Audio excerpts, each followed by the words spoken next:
नमस्कार मित्रों। 2025 का साल क्या लेकर आया है, यानी 2025 का साल क्या शुभ और अशुभ प्रभाव देने जा रहा है आपके जीवन में। इस श्रृंखला में आज हम लेकर आए हैं मीन लग्न की चर्चा, यानी श्रृंखला का अंतिम वीडियो 12वें लग्न यानी मीन लग्न पे चर्चा हम करेंगे। आज के इस वीडियो में हम जानेंगे कि मीन लग्न वालों के लिए 2025 का साल कैसा रहेगा, जीवन में क्या लाभ देने जा रहा है 2025 का साल और किस प्रकार के बाधा विघ्न देखना पड़ सकता है। यह सारी चर्चा इन 4 ग्रहों के ट्रांजैक्शन यानी गोचर के आधार पर किया जा रहा है। ये 4 ग्रह मनुष्य जीवन पे व्यापक प्रभाव रखते हैं। इसमें सबसे पहले नंबर पे गुरु आते हैं, जो 8 मई 2025 से मिथुन राशि में प्रवेश कर रहे हैं।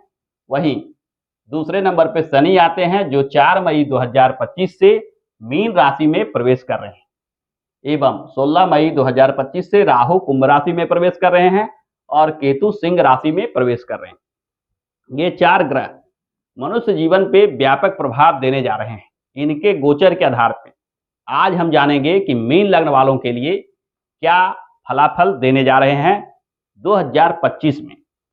तो सबसे पहले हम इस चार्ट में देख रहे हैं कि यह कुंडली मीन लग्न की कुंडली है।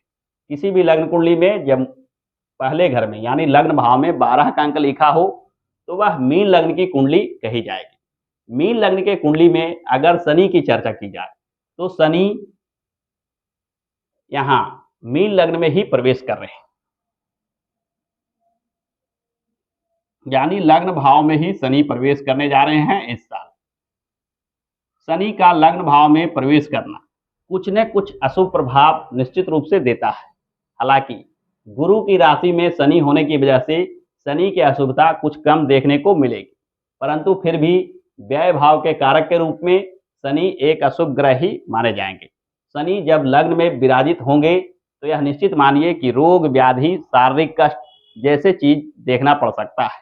मान सम्मान में कमी, अनावश्यक वाद विवाद में पड़ जाना जैसी समस्या आपको 2025 में देखना पड़ सकता है। शनि लग्न भाव में विराजित होकर विवाह भाव को भी देख रहे हैं, अतः वैवाहिक संबंधों को लेकर कटुता की भी संभावना रहती है। पति पत्नी के रिश्तों में भी खटास आने की संभावना बन जाती है। अतः 2025 के साल में थोड़ा संयमित होकर गुजारें। खासकर पत्नी से संबंध मधुर बनाकर रखें। किसी वाद विवाद वाले मामलों से बचकर रहें। ये 2 चीजों में आपको अनावश्यक हानि की संभावना बन रही है।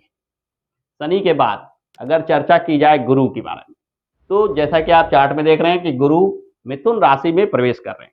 इस कुंडली में अगर बात की जाए तो गुरु यहाँ चतुर्थ भाव में विराजमान होंगे। लग्न भाव और दशम भाव के कारक होकर गुरु 2 राशि के स्वामी होते हैं, मीन राशि और धनु राशि, यानी दशम भाव और लग्न भाव के स्वामी होकर गुरु जब चतुर्थ भाव में बैठ जाएंगे तो यह अत्यंत शुभ स्थिति बन जाएगी।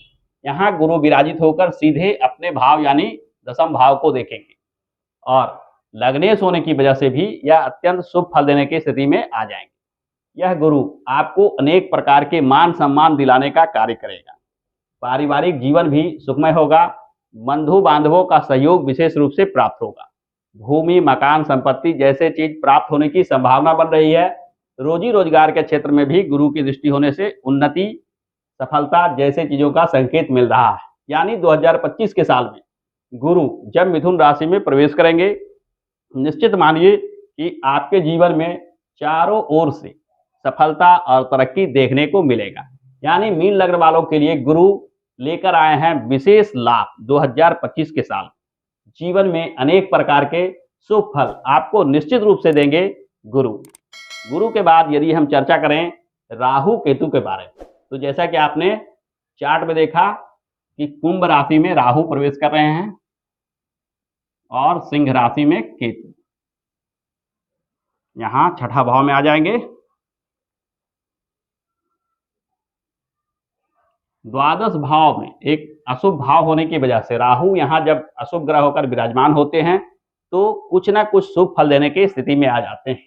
यह राहु हालांकि मानसिक चिंता मानसिक कष्ट दे सकते हैं, परंतु जो अनावश्यक व्यय के चलते धनहीनता बन रही थी, गरीबी बन रही थी, उसमें अब कुछ न कुछ नियंत्रण देखने को मिलेगा। अनावश्यक के व्यय से आपको मुक्ति मिलेगी। आप सोच विचार कर खर्च करने की आदत बना चुके होंगे। 2025 के साल में धन संपदा जमा होने का भी योग बन रहा है। हालांकि राहु यहाँ विराजित होंगे तो कहीं ना कहीं मानसिक चिंता और मानसिक कष्ट दे सकते हैं। कुछ ऐसे मामले या वाद विवाद में आपका नाम खराब हो सकता है जो आपके लिए मानसिक चिंता का कारण बन सकता है। यदि केतु की चर्चा की जाए तो छठे भाव यानी रोग ऋण शत्रु के भाव में विराजित होकर केतु, जो धर्म और अध्यात्म के कारक ग्रह माने जाते हैं, देवी देवताओं के आशीर्वाद के कारक ग्रह माने जाते हैं, धर्म का ध्वजा जिसे केतु को कहते हैं, जब वह छठे भाव में विराजित होंगे तो यह कहीं ना कहीं आपको रोग ऋण और शत्रु से बचाव का संकेत दे रहे हैं। इस साल 2025 में आपके जीवन में बने हुई बाधा विघ्न, खासकर शारीरिक रोग व्याधि जैसे चीजों से मुक्ति मिलने का संकेत मिल रहा है। साथ ही साथ ऋण के कम होने का भी संकेत मिल रहा है, लाभ प्राप्त होने का भी संकेत मिल रहा है। सेवा और सहायता के बल पे जीवन में सफलता और तरक्की का संकेत दे रहे हैं केतु। यदि आप धर्म कर्म और अध्यात्म की चीजों में रुचि बढ़ा देते हैं, उन चीजों में लग जाते हैं, तो निश्चित मानिए कि केतु अत्यंत शुभ फल देने जा रहे हैं 2025 में। यानी कुल मिलाकर देखा जाए तो 2025 का साल मीन लग्न वालों के लिए अत्यंत सुखमय बनने जा रहा है। यहाँ शनि, गुरु, केतु जैसे ग्रह अनेक प्रकार के शुभ फल आपको देने जा रहे हैं।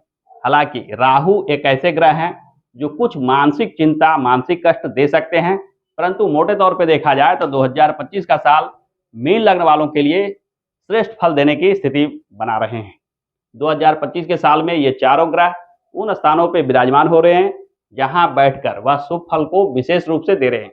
अतः मीन लग्न वालों के लिए अत्यंत शुभ रहेगा यह 2025 का साल। तो आज के संक्षिप्त वीडियो में बस इतना ही। आशा करता हूं कि आज का यह वीडियो आपको पसंद आया होगा। यदि आज का यह वीडियो पसंद आया है तो हमारे इस वीडियो को लाइक और शेयर करना ना भूलें, और हाँ, चैनल को सब्सक्राइब करके बेल आइकन को अवश्य दबा लें ताकि इस चैनल पर आने वाले ज्ञानप्रद जानकारी आपसे छूट ना जाए। हमारे साथ अंत तक बने रहने के लिए बहुत बहुत धन्यवाद।